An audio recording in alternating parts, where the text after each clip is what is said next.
Have you ever known someone who seemed to get all the breaks, whether they deserved it or not? That person was my father. Have you ever known someone who seemed to get all the bad breaks, whether they deserved it or not? That person was me. I'm Esau, son of Isaac, son of Abraham. Isaac is the second son of Abraham, and it is through him that the Jewish or Hebrew nation will be founded. And then it will be passed down generation by generation through the people whom God chooses. What do you know about the things my father did? Isaac had 2 sons, Jacob and me. Other than that, what do you know? If you're a good Bible student, you probably know 2 stories, both of which do not show my father in a good light. And before I tell you those stories, let me tell you about how my father and mother became husband and wife. My grandfather was Abraham. In his old age, he learned that his brother, who'd stayed back in Chaldea, had many sons and daughters. Now, as Abraham aged, he obsessed over the likelihood that his son Isaac would probably marry a local Canaanite girl. Abraham made his senior servant swear that he would make sure that Isaac married someone from Chaldea and from his family. He made the servant swear that he would not take Isaac back to Chaldea, but would personally go and bring back a woman for him. The servant took 10 camels loaded with valuable presents and went back to Abraham's country of origin.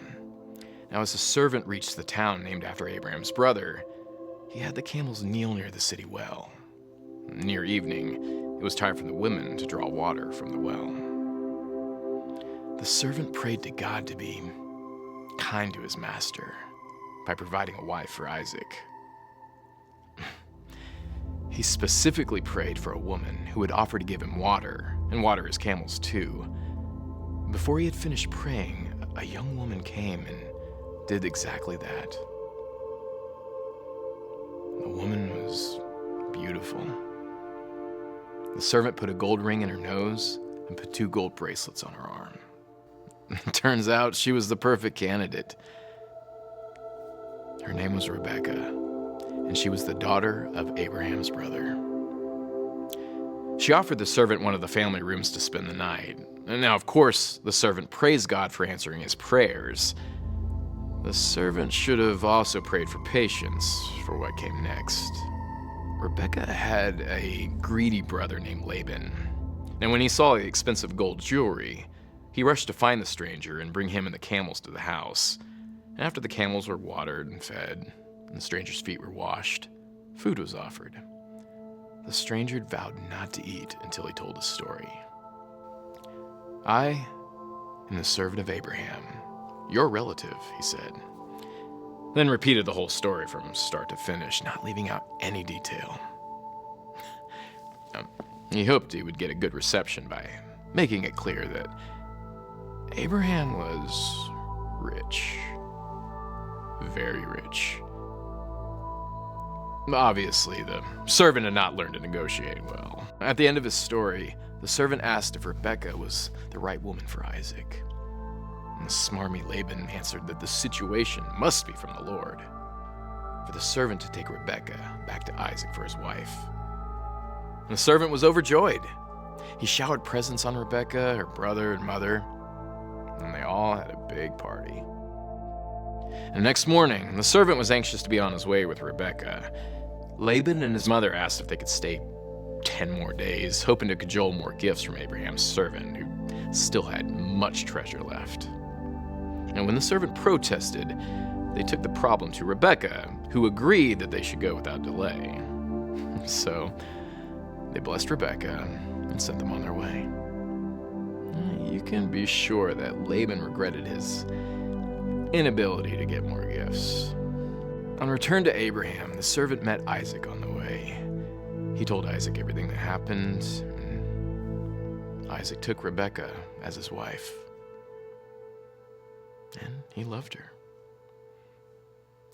Through none of his own efforts, my father ended up with a gorgeous wife that he loved. At 40 years old, he gets a beautiful bride. For 20 years, Rebekah could not get pregnant. So Isaac prayed on behalf of his wife, and she became pregnant. With twins, no less. Easy peasy for Isaac. Not so much for his wife. When she inquired of the Lord what was happening, he revealed that 2 nations would come from her twins. One would be stronger. The older twin would serve the younger. The first one to come out was red, covered with hair, hairy as a garment. They named him Esau. That's me. I was destined to be ruled over by my brother, even though I didn't deserve it. My twin was holding onto my heel as I was born, so they named him Jacob, which means heel grabber. Destined to rule over me, even though he didn't deserve it. I grew up to be a skilled hunter. My father, who loved wild game, loved me. Jacob was content to stay in the tents, and our mother loved him. One day, I came in famished from a long hunt.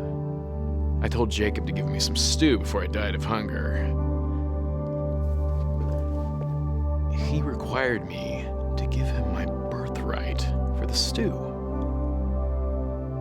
Thinking I would die and then my birthright would be worthless, I traded my birthright for the stew. And it was good stew. Decent anyways. In hindsight, I treated my birthright as worthless, when it was far from that. The firstborn had the right to take over the authority over the entire family and to receive double the portion of the inheritance. I gave up something hugely valuable for something of temporary worth. I hope you've never done that. I hope you never will.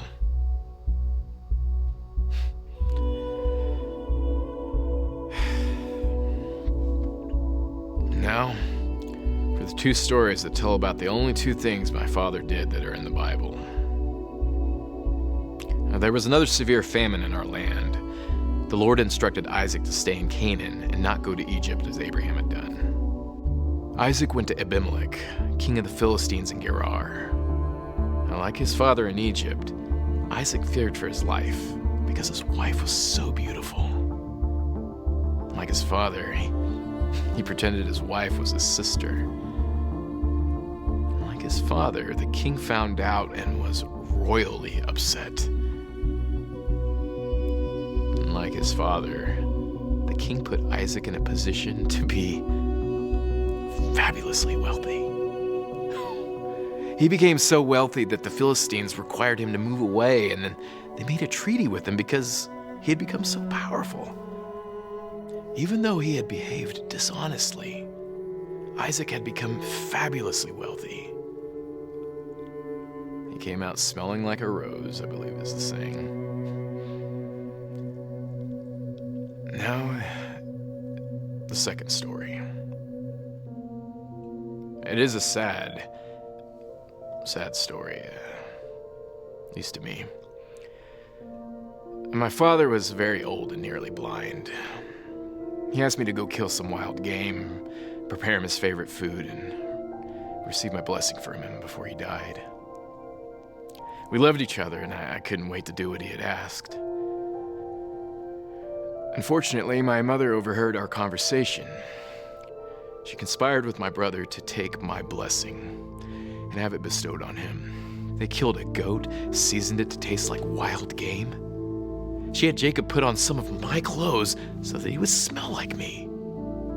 She even put goat skin on his arms and his neck so he would feel hairy like me. Jacob just did what she said. When he went to my father, my My father was suspicious. Jacob lied that God had given him favor to find wild game quickly. My father recognized the voice as not being mine, but he filled his arms and was deceived. At last, he just flat out asked, "Are you really my son, Esau?" And Jacob, the lying rat, just said, "I am." Jacob fed him the fake game and brought him wine. When my father smelled my clothes, he was convinced.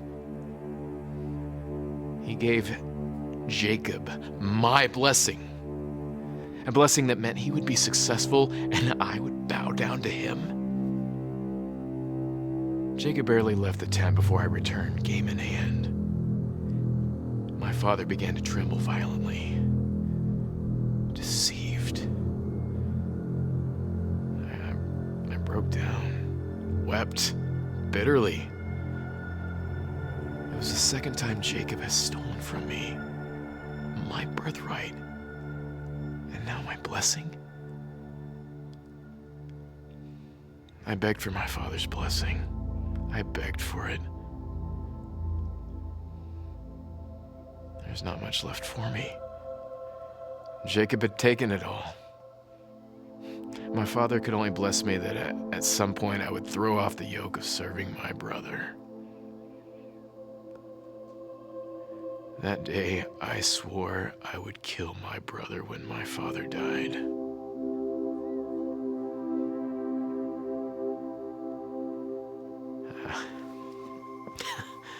My mother was told about my oath. She sent Jacob far, far away. Despite her, I married several Hittite and Canaanite women. She hated Hittites and Canaanites. She desperately wanted her sons to marry from her own clan. Well, at least she wanted her favorite son to do that. So, that's it. That's about all the Bible has to say about Isaac. A fairly inconspicuous life compared to his father, Abraham, or his two sons. He died at 180 years. He was buried with his family. And that's about all it says about me. I loved my father, and he loved me.